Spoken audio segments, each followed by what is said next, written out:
We have a real treat for you today. I'm talking with the fabulous Lynne Bowman. She's a health and wellness advocate, a speaker, and the author of Brownies for Breakfast, a book that proves eating healthy, even if you have diabetes, doesn't mean giving up chocolate or joy. Lynne's been thriving with type 2 diabetes for decades, and she's on a mission to help the rest of us feel good about what we eat and ditch the diet drama for good. Brownies for Breakfast is packed full of delicious, no-nonsense recipes that are whole food, plant-based, low in sugar, and highly nutritious. And did I mention the brownies? So whether you're living with diabetes, cooking for someone who is just tired of boring healthy food, buckle up. This episode is full of flavor, laughs, and some serious kitchen inspo. How did you come up with the awesome name Brownies for Breakfast? I was a headline writer by trade. I mean, for so many years, as a journalist and as a copywriter, it was all about making it short, writing a good line. And so I don't remember the day or hour or exactly why, but when I thought brownies for breakfast, I just thought, yeah, that sounds good. And that's what people want. We all want to be able to eat brownies for breakfast, don't we? Yeah, eat what you want to eat, live your life. I say that all the time. I love it. I love it. Okay. And then I will say, maybe I'm a fan. I don't know. I happen to have your book here. And yes, and in the intro, I'm going to read here. I'm sorry. I know I'll lose my eye contact a little bit, but in your intro, it says here that why should you take dietary advice from me, a crabby wannabe cowgirl who will never see 70 again, doesn't own a restaurant, isn't a TV star, doesn't have a medical degree, and doesn't particularly like to cook. That's it's kind of short, selling yourself short, don't you think? But I guess the question there is, how did type 2 help you shape your relationship with food? Type 2 diabetes, I guess, should specify for anyone listening. Okay. Well, I wanted to stay alive, Maddie. That was mainly my thing. I found myself one day, as women do, with 3 little kids, 3 in diapers at the same time, and no money and no time, and et cetera, et cetera. And I realized from the get-go that food was an important part of raising my children and staying alive. And so my superpower is not making the most amazing, dish ever. It's putting it on the table in 15 minutes and doing it cheap and making it super healthy and having it be a thing the kids will eat. And then on top of that, that was the entertaining that I did because I had the kids and so on. So my clients and my friends would come to my house to eat. And so I figured out how to feed them. And when I found out that I was type 2 diabetic, of course, that became a way that I had to steer all of it. But then what you find out is that that's the way all of us should be eating, like a diabetic.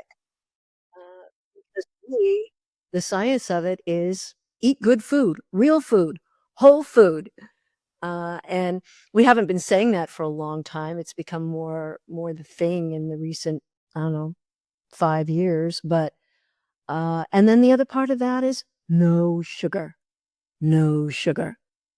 And what's magic about no sugar is that if you eliminate sugar from your life, you're eliminating overprocessed food, food that's full of junk, food that is empty calories, because it all has sugar in it. So if you just have the simple principle, the rule of no sugar, boom, it's easy. That's what you do. Okay. And it sounds like that's really been helpful for you to manage your type 2. Absolutely. And so, okay. And so I know I'm jumping back here, but you had mentioned a little bit about your career. I know that you said you've had an interesting career. Tell me a little bit more. I think I might have missed a detail there. You probably missed lots of details because Tell me everything. I didn't have one career, Maggie. I had a few, and but I I I think it's important to realize that I graduated from high school in 1964. Okay, so set the scene there. Um, I couldn't go to Harvard. It wasn't co-ed. there were a lot of things I couldn't do that were not available to me at all to do because I was a female. So, and hey, there I was. But like a lot of women, there was no plan to be made in those days, except you figured you might get married and you'd have some kids and maybe you'd be a nurse or a teacher. But those weren't paths that seemed right for me. I'm horrified at the thought of being a nurse or a teacher, either one. Much more courage than I have. And I have a daughter now who is a nurse practitioner, and so I can speak with some authority that, no, I couldn't do that. I could not do what she does. I'm so proud that she does it, but I couldn't do it. So I had to look elsewhere, and I actually was born in Hollywood, of all the ridiculous places to be born. And so what was around me was the film industry. It's a company town. And so people would say, well, can you come and do a shoot? And could you be the model for, and so I would say, yeah, sure. Okay, fine. And makeup, I wound up doing professional makeup and modeling and a little bit of acting because it was there.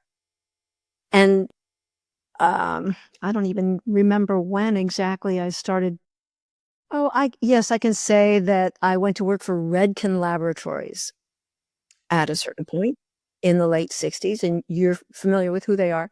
Little tiny company out in the valley in those days.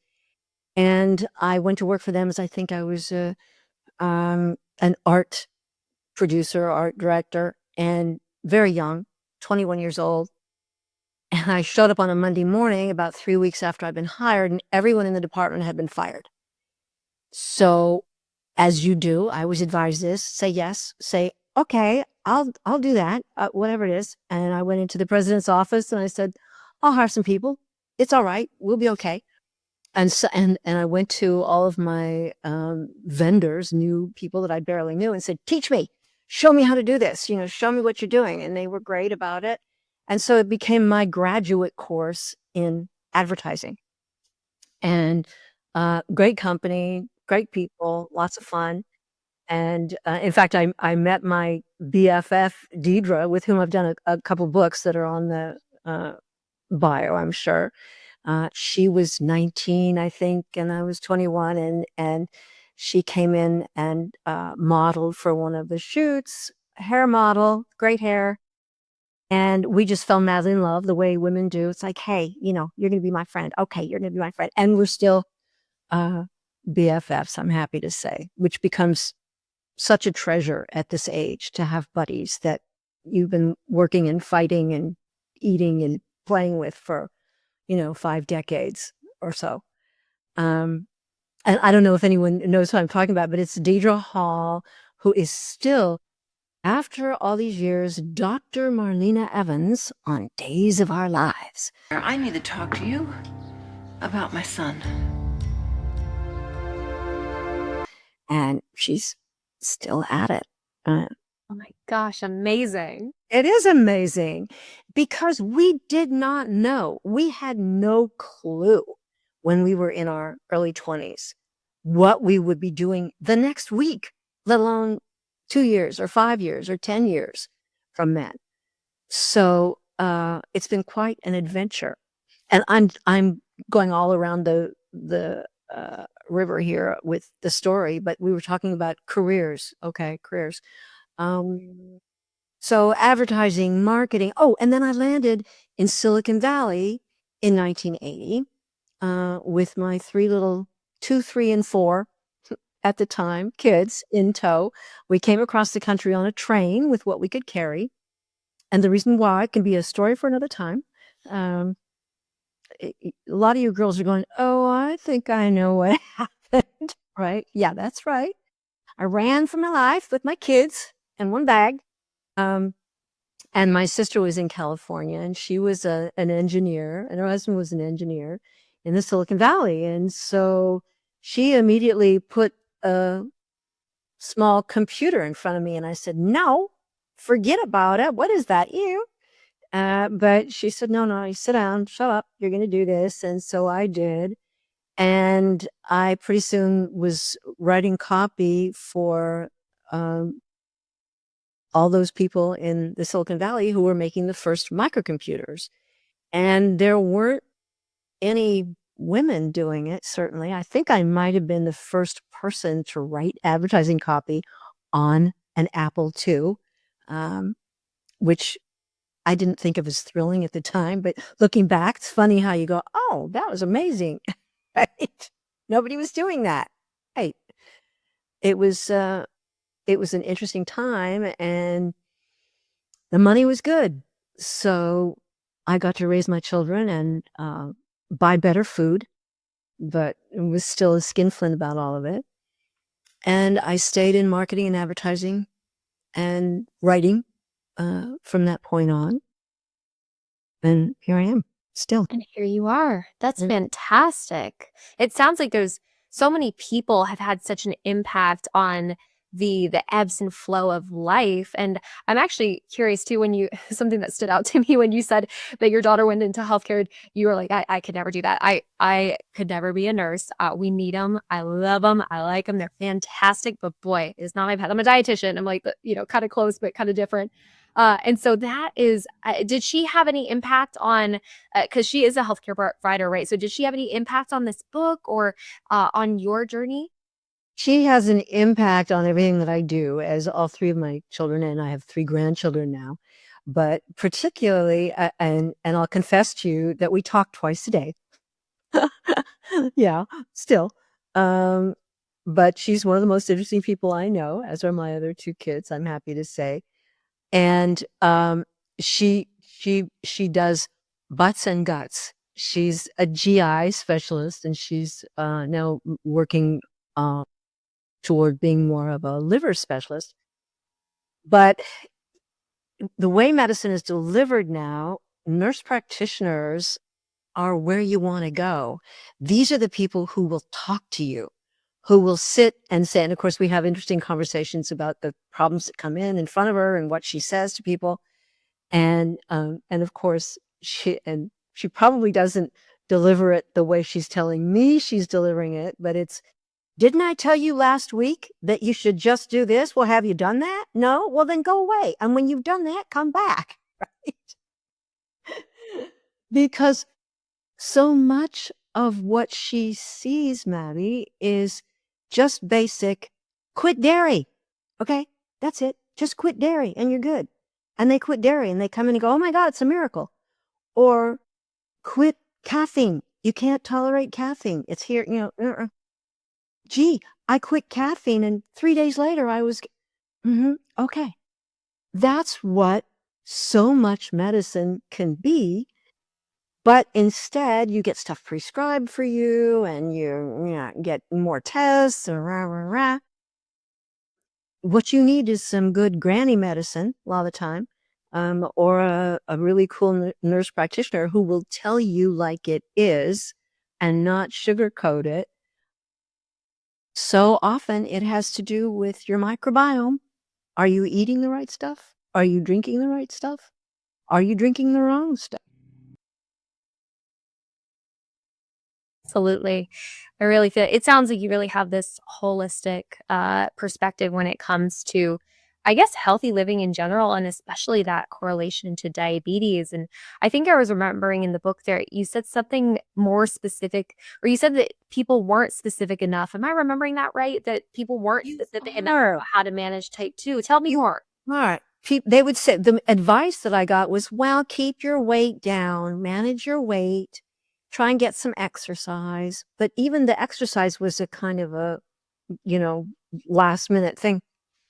They wouldn't say, eat greens 3 times a day, eat fermented food once a day at least. Don't eat too much meat. Eat the best quality food you can find. Very important for you, diabetics. The best quality food, especially your meats, high quality. Otherwise, forget it. They wouldn't say how to keep your weight down. And anyone with a metabolic problem knows that keeping your weight down is an issue. It's not easy. It's much more difficult for you than it is for some other people. But the whole idea of when to eat. And I feel strongly after, and I bet you do too, after we study this for a long time, what you realize is when you eat is almost as important as what you eat and how much. Very, very important. And the other thing that no one will ever, they never mentioned it to me, was sleep. The role that sleep plays in your weight management, in your sugar management, and in how you feel. It's Absolutely. not complicated, but so many of us are on schedules that make enough sleep, eating at the right time, almost impossible. And so many of us are eating everything out of a bag in plastic. And it, let's put aside the issue of the plastic and the bag and just say that if you are not sitting down and having a meal in a chair, on a plate, with utensils and with people, you're not really eating the best way. You can't for your health. It's almost as important who you eat with and that you eat with someone if you possibly can. And maybe everybody out there who lives alone is going, yeah, fine for you, person with 3 kids. But, you know, I think all of us could do better making an effort to just go down the hall and knock on the door and go, Mrs. Johnson, I made some soup. Would you like to have some? How about if you come and eat it with me? Or the kids next door, or your friend, or find people to eat with if you possibly can. Your whole system is designed to eat with other people. It slows you down and it diverts your attention from the food. So your body receives the food in a different way when you are eating at the right time and in the right way and with somebody. It's helpful. Ah, and that's I had another question in mind. I feel like you might have answered it. I don't know if this is the answer, but I was thinking you mentioned that the book isn't just for individuals with diabetes. And so I was going to ask you who else it's for, but maybe it's for supporters or other folks who are maybe interested in supporting their metabolic health. Is that correct? Or is it designed for someone else too? The subtitle is, it's Brownies for Breakfast, a cookbook for diabetics and the people who love them. And the joke, if you want to call it that, is that everybody loves a diabetic. We all know diabetics, type 2, type 1. And if you're sitting at a table with diabetics, you should know the scoop and understand what's going on and not be someone who is always saying, go ahead, have a donut. It's all right. In fact, it is all right. I have recipes in the book for donuts that you bake and that have no sugar in them and that are made of vegetables. I will be honest, those are some of the first recipes that I looked in depth into because I was very excited to see them. I love it. A pink donut with sprinkles on it, come on.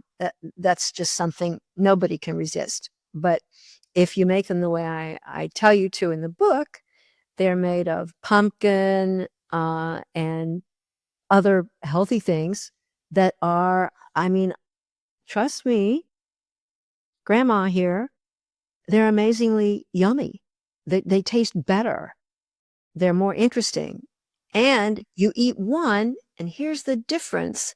Because they're not from big food, because they were not created by people in a building in New Jersey who want to addict you and keep you eating, you can eat 1 or 2 of these brownies or 1 or 2 of these donuts, and you've had more than enough. You're done. You don't want any more because the way they land in your body is different. They're real food. And if you think you can go out and get real food at a drive-through or a convenience store or a restaurant in most cases, you're wrong. Yeah, it can be hard. It can be really hard to find the very great options. Yeah. And you know what I will say is thinking about it too, when the one of the reasons why the donuts caught my eye is I think I saw the title, but also the visuals throughout this book are incredible. And it feels very, was it studio based? Is it home based? Tell me more about where a lot of this inspiration comes I'm so glad you asked me because specifically I took all the photographs except the ones of me, and that was Larry Dyer, who's a brilliant a friend, and very kindly took some of me. But because you have to do that, you have to have them in the book. I took the photographs with my iPhone, and no stylists were harmed in the making of this book because I wanted you to get the same result I got. It's so disappointing to see this glamorous picture of a lovely dish of some kind and make it and go, this just looks all. If you make it the way I tell you in the book, which is simple, simple stuff, it'll look the way it looks in the picture because it was just me and my iPhone. And I'm not a brilliant photographer, any stretch of the imagination. So thank you for mentioning that. Yeah. Of course. And that kind of I was curious too. I saw that is it do you call your home the old dog farm? Did I see that right? Okay. Where did that come from? Can't you guess? I'm gonna guess there's maybe some dogs, maybe a farm. Well, here's the thing. We have now lost our very last old dog. He was 16. He was a snow dog, a sled dog, mutt. Beautiful. You'll see pictures of him in the book. I had a pair and they were wonderful. But, and the joke was the only thing we were really successful at as a farm was old dogs.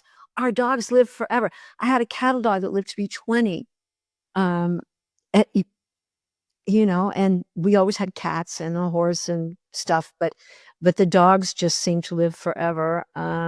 Except we did have one occasion where a lion got one of our dogs because yes, we have mountain lions on the place. But yeah, our dogs were beloved and lived, most of them, to a very, very old age. And we were always proud and happy about that. But they're gone now. Yeah. And that's the beauty of life, I guess, is that it's like what is it? All beautiful, all good things must come to an end or something like that. We don't deserve dogs. They're amazing. I think I don't know if this is accurate, but with some more of that freedom that you had, I think that you had attended a conference a few years ago and they were talking about like carbs versus fat and the metabolism and maybe the metabolism of glucose. Am I remembering that right? Could you tell me more about that? Well, what was fascinating, Maddie, was that it was the plantricians that Yes. you know about, I'm sure, and it was some big name, Dean Ornish and T. Colin Campbell were there. So I just, something was kind of on my shoulder saying, you just got to go to that. You have to go because it was close. It was in Oakland. And so I put down my money and I went, and it was PowerPoint presentations from 8 in the morning until 8 o'clock at night.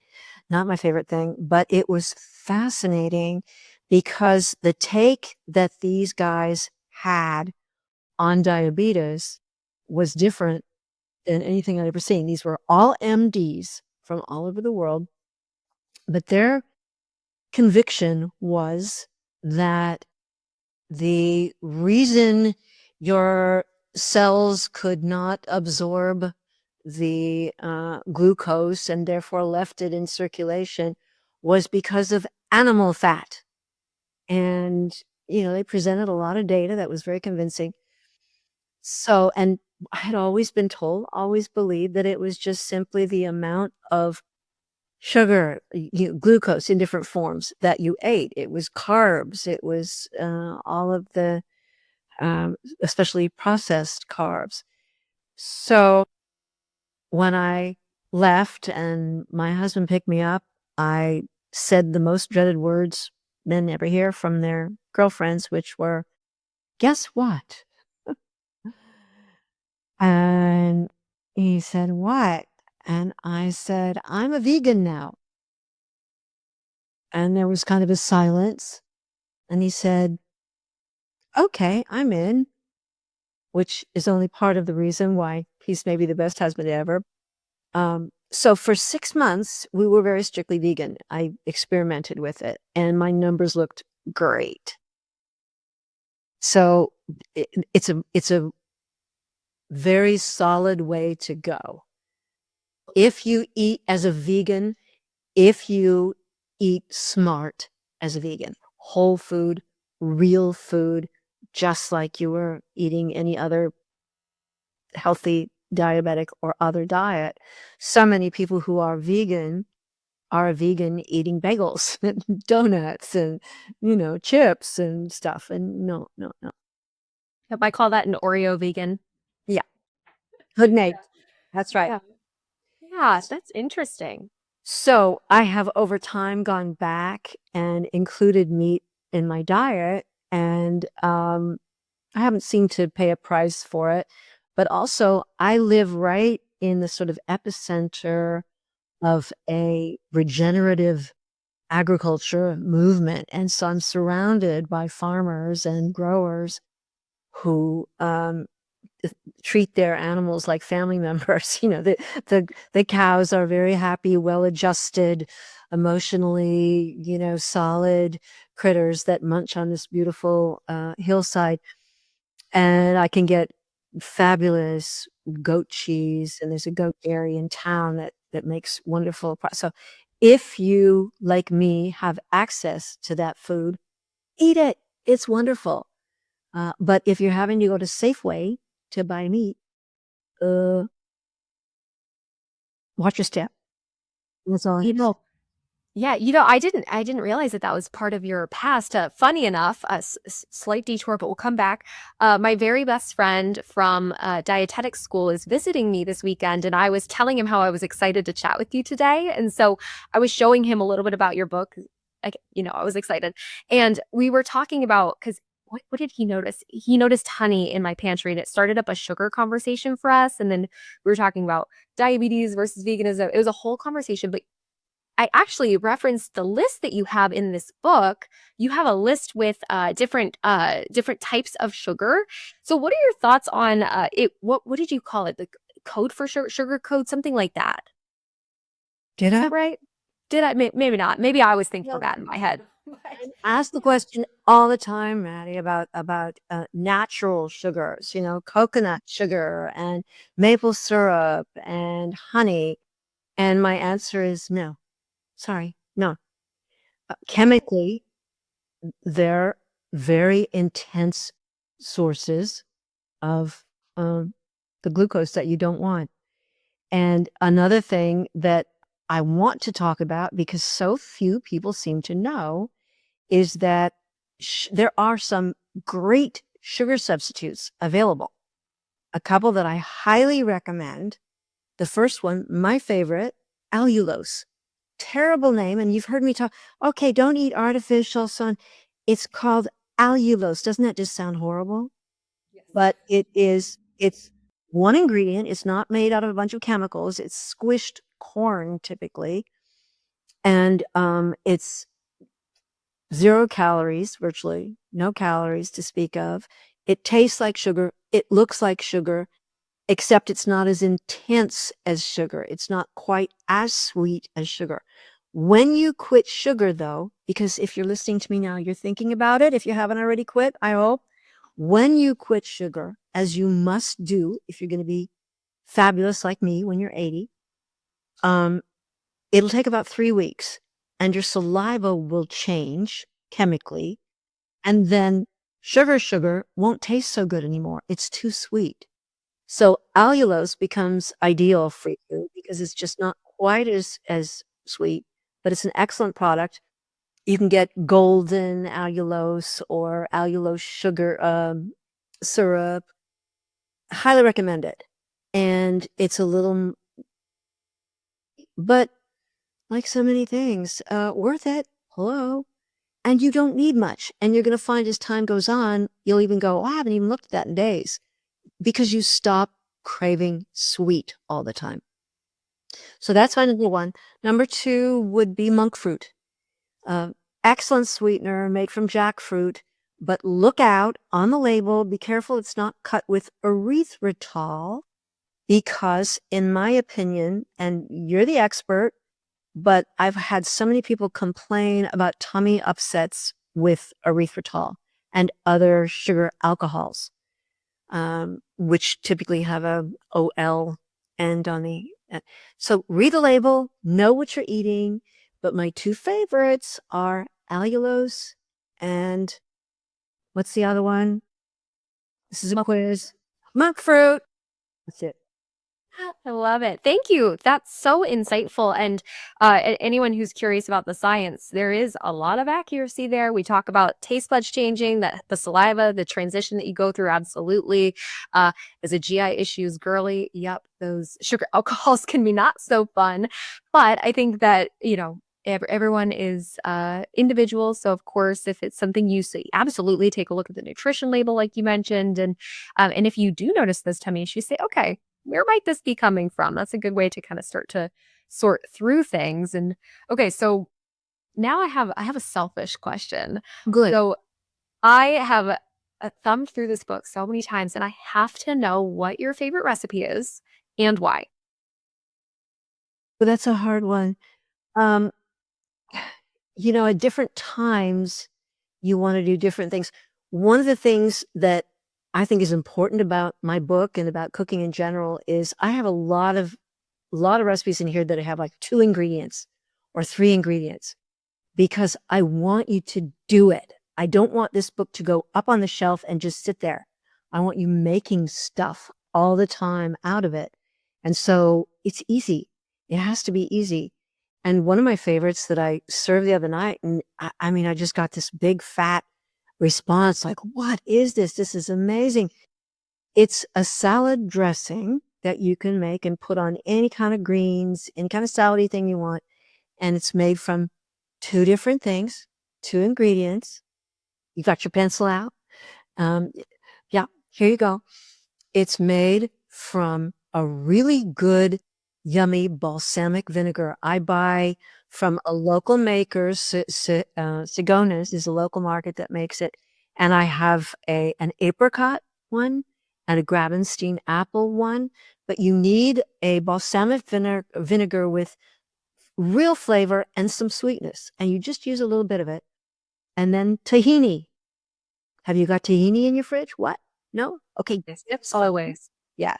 So tahini is nothing but squished sesame seeds. That's it. So you throw it in the bottom of the salad bowl, and with a fork, you toss the balsamic and the tahini, and then you throw the salad in. Oh, and you can put some garbanzo beans in that, and put the juice in as well, because that's really healthful. And that's another subject. You can whip it and make it into wonderful things.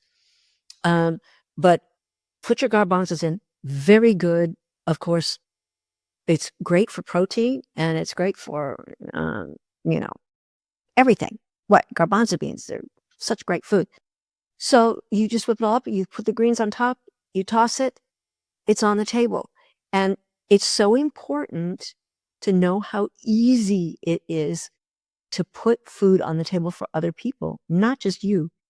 But I think we're all a little shy about serving our friends because we've been watching the TV shows about the British bake-offs and these things with all the complicated. No, no, no.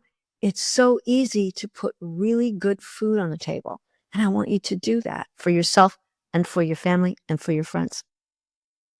Absolutely. Oh, fantastic. I had to mute my mic there because I think my tummy grumbled because I love balsamic. It's so good. Oh, that's amazing. Thank you so much for sharing that. And I think another thing I was curious about is it Mimi's Badass Brownies? Is that what I saw? That's the recipe right there. Okay. And I can talk you through it a little bit if you want. Please. I would love nothing more. Okay, because these brownies are made from pumpkin. Hello. A can of pumpkin. And pumpkin is such great food. It's full of vitamins and minerals and color. It's a vegetable, for Pete's sake. So you're making your brownies from pumpkin, from nut butter, excellent food, source of protein, healthy fats, wonderful. And then we've just talked about sweetener. allulose would be my favorite. And then eggs, and I love eggs. If they're good eggs, all for it. If you're not eating eggs, egg substitute. What else is in those brownies? Cinnamon and cocoa. Plain old cocoa with no sugar, nothing, just cocoa. Vanilla, I think, and you mix it up and you put it in a pan and it comes out just this wonderful fudgy but in the book, I think I call for 350 for 20 minutes, and I want you to try 325 or less. If you're not sure what your temperature is on your oven, go for less rather than more. And then I make a frosting out of some good, and it depends, there are different brands. It's kind of hard to find now, but a good dark chocolate bar with no sugar in it. That's what you want. And then you want to put just a little bit of your favorite non-dairy milk-like product in there, soy milk or something, just a sploosh. Stir it up and heat it, and it makes super frosting, just like that. And you throw it on, and then the brownies get better the longer they wait in the fridge. Like the next day, they're even better. And yes, they're really badass. It's true. Believe it. That sounds fantastic. And I feel like so many of the recipes in this book, there you've got plant-based, sugar-free, gluten-free, but they're full of flavor and vitamins, minerals, phytonutrients. So something that I see a lot as a dietitian who has I see clients every day, and we talk about this, that, oh, it's easy or it's not, right? And I know that you mentioned there's some simple things that you're doing that clearly make a difference. So what is your secret for making healthy food taste so good? I love to eat. Me too. So I did it all for myself, you know. I don't want to eat grotty food. I don't want to eat boring food. But if you are watching your weight, or if you're diabetic, or if you have heart disease, or if you don't want heart disease, or what, then you need to make yummy, healthy food yourself, because you can't go out and get it in a restaurant. I mean, the last year we just had graduation week. My other daughter, not the nurse, the one who is the amazing, she just got another degree, a master's degree from Berkeley in real estate development. What? Yes. But she has been working with me in town planning and a foundation that I headed in town to try desperately to get some affordable homes actually built. And I mean, you talk about an uphill slog, but so she pulled her panties up and went back to graduate school, and in 1 year got this master's degree from Berkeley in real estate development. So very proud of her and that. But as a result, there have been a few restaurant meals in our mix this last week that ordinarily are not. And we love Thai food. We've been out 2 times, but it's fried. We don't know what's in there. It's delicious. Right? And of course I ate some, and it was very good, but I kept thinking to myself, if this were waved in front of me every day, or if this was all that was available to me, yeah, I'd probably be eating this, but not too good for diabetics. Nope. Yeah. Oh, wow. And wow, Badass Brownies, a badass family, clearly. That's amazing. And so I think with regard to diabetes, is there a myth or a misconception that you want to bust right here, right now? Well, that's a good question. Well, one myth is that you only get diabetes if you're overweight. Not true. There is a hereditary element, and I don't know all the rest of the biochemistry. You probably do. But in my case, I had gestational diabetes. My son was 10 pounds when he was born. And I was not a whole lot more than that, but I gained 60 pounds with so there's something about a pregnancy that kicks this system apart. And so I was told when he was born by the men, they were all men in those days, the docs, that I would probably get diabetes when I was older, in my 40s. And that was why I think I was so directed all along to, I didn't want to get it. And if I got it, I didn't want it to kill me or disable me. But I wasn't overweight. And so often doctors would say, well, what are you worried about? You're not overweight. You're okay. No, I wasn't okay. My blood work was not okay. So don't confuse overweight with diabetic. And yes, being overweight can stress your body in a way that will make you vulnerable to diabetes. And you can back me up on this, Madi, but being overweight doesn't necessarily cause diabetes. They're related. Yes, it's true. So that's a myth, I think. Absolutely. I think that's such a strong one to emphasize. So I appreciate that. And I feel like maybe this is the most important question, last but not least. Where can people find your book? Oh, hate to say it, Amazon. Ew. Oh. But yeah, on Amazon. And if you buy it on Amazon, please leave a review. That helps other people really know what they're looking at. And I think that guides people in a good way to books. And happily, I have a lot of good reviews because, as I said, I want this one to be used. I want it out there on tables helping people. So yes, and it's on Audible also.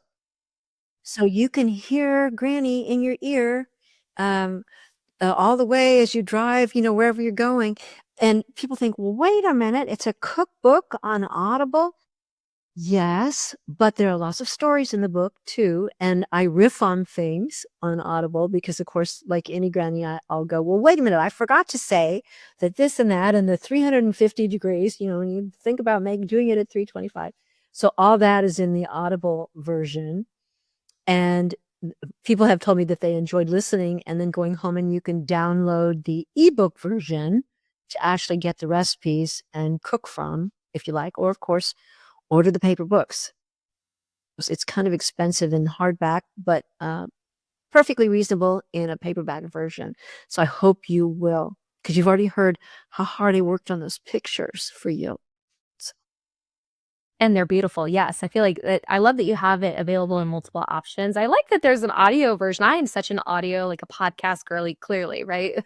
So I love that you have that option. And I just want to say thank you so much. I feel like this was such a fun conversation, so incredible. Clearly, you are fantastic. And so I think what we'll do is we'll include all of your links in our show notes and on YouTube and all of that so that people can connect with you, because I think that there's a powerful message here. And I love hearing from people. Beautiful one. Thank you. I love it when people send me pictures of their brownies or their salad or whatever. It makes me feel like I'm living for a reason. Yes, and then you can see how they compare to the iPhone photos, right? I love it. But the fun doesn't stop here. If you liked this episode and want more real talk diabetes support, come hang out with me on social. Just search Type 1 Type Fun, all words, or head to type1typefun.com for tools, tips, freebies, and real-life resources you can actually use. And if this episode made you laugh, learn, or feel a little more seen, feel free to leave a comment, give it a like, share it with someone you love. But until next time, live empowered, be silly, have fun, and eat some carbs.